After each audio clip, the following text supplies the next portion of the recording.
नमस्कार। आज हम एक बहुत ही दुखद हादसे पर बात कर रहे हैं जो अहमदाबाद में हुआ, एयर इंडिया फ्लाइट 171। जी। हमारे पास इसकी जो शुरुआती जांच है उससे कुछ बातें सामने आई हैं। तो आज कोशिश करेंगे समझने की कि आखिर हुआ क्या था और अब आगे क्या सवाल हैं। बिल्कुल। ये घटना है 12 जून 2025 की। एयर इंडिया का ये नया विमान था, Boeing 787-8 Dreamliner. Flight AI 171 Ahmedabad से लंदन जा रही थी। लेकिन हुआ ये कि टेक ऑफ के फौरन बाद ही, मतलब दोपहर के करीब 1:38 पर, ये एयरपोर्ट के पास ही कुछ इमारतों से टकरा गया। और जो आंकड़े हैं वो तो सच में दिल दहलाने वाले हैं। विमान में 242 लोग सवार थे, 230 यात्री और 12 क्रू मेंबर्स। हाँ, और उनमें से 241 लोगों की जान चली गई। और सिर्फ वो नहीं, जमीन पर भी 19 लोगों की मौत हुई। जी, यानी कुल मिलाकर 260 जानें गई इस हादसे में। बहुत ही भयानक। और इतने बड़े हादसे में सुना है सिर्फ एक ही व्यक्ति जीवित बच पाया। हाँ, ये बात भी है। सिर्फ एक ब्रिटिश भारतीय यात्री हैं, विश्वस कुमार रमेश। उन्हें चोटें तो आई हैं पर वो बच गए। शायद उनका बयान आगे चलकर बहुत अहम हो। यहीं से मामला थोड़ा और, क्या कहें, पेचीदा हो जाता है।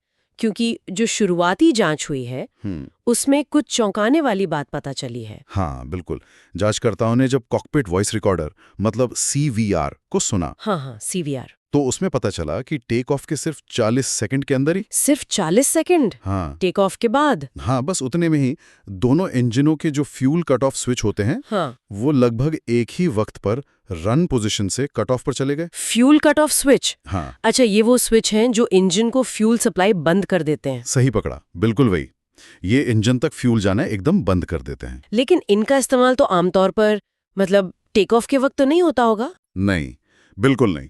आमतौर पर इनका इस्तेमाल इंजन बंद करते वक्त या इमरजेंसी में या फिर मेंटेनेंस के दौरान ही होता है।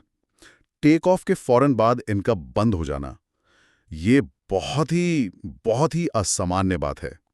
और इसी वजह से दोनों इंजन ने एक साथ पावर खो दी और विमान नीचे आ गया। और इसी CVR में पायलटों की कुछ आखिरी बातचीत भी रिकॉर्ड हुई है। हाँ, और वो बातचीत इस रहस्य को और गहरा कर देती है। रिकॉर्डिंग में एक पायलट दूसरे से पूछता है, आपने कट ऑफ क्यों किया?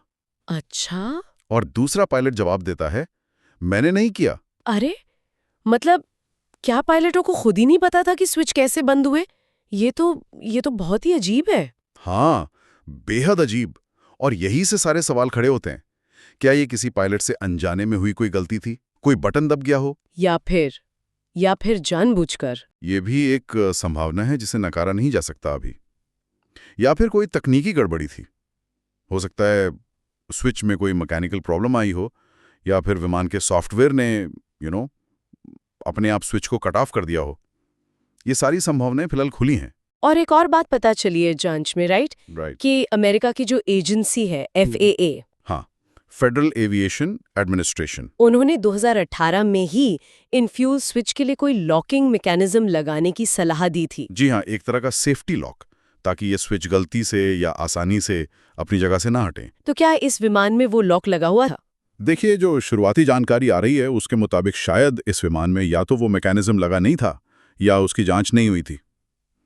अब ये जांच का एक बहुत अहम हिस्सा बन गया है कि वो सलाह क्यों नहीं मानी गई या उस पर क्या एक्शन हुआ। तो अब जांच कौन कर रहा है और क्या किसी नतीजे पर पहुंचा जा सका है? मीडिया में तो काफी बातें चल रही होंगी।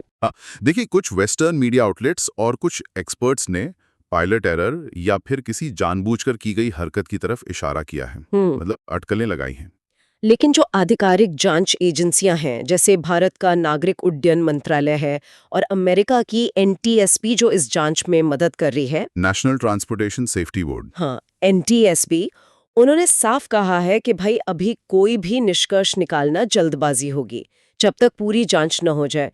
मुख्य जांच भारत की AIB कर रही है, एयर एक्सीडेंट इन्वेस्टिगेशन ब्यूरो, और इसमें बोइंग कंपनी, FAA, NTSB और UK के एक्सपर्ट्स भी सहयोग कर रहे हैं। तो इसमें वक्त लगेगा अभी। हाँ, पूरी रिपोर्ट आने में, जिसमें CVR की पूरी बातचीत का एनालिसिस होगा और सारी तकनीकी जांच होगी, इसमें आराम से 1 साल तक का वक्त लग सकता है। तो संक्षेप में कहें तो एयर इंडिया का एक बिल्कुल नया आधुनिक विमान टेक ऑफ के सिर्फ 40 सेकंड के अंदर क्रैश हो गया, क्योंकि उसके दोनों इंजन्स ने रहस्यमयी तरीके से काम करना बंद कर दिया। बिल्कुल। 260 लोगों की मौत हो गई, सिर्फ एक व्यक्ति बचा।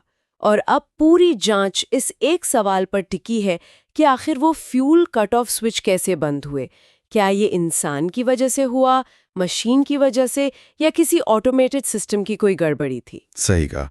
और जब तक ये जांच पूरी नहीं होती, ये सवाल शायद सबसे बड़ा रहेगा कि उन 40 सेकंड में उस कॉकपिट के अंदर असल में हुआ क्या था। यह हादसा एक बार फिर हमें ये सोचने पर मजबूर करता है कि आज के विमान कितने जटिल हैं और उनकी सुरक्षा को पक्का करना, खासकर इंसान और मशीन के तालमेल के मामले में, कितनी बड़ी और लगातार चलने वाली चुनौती है।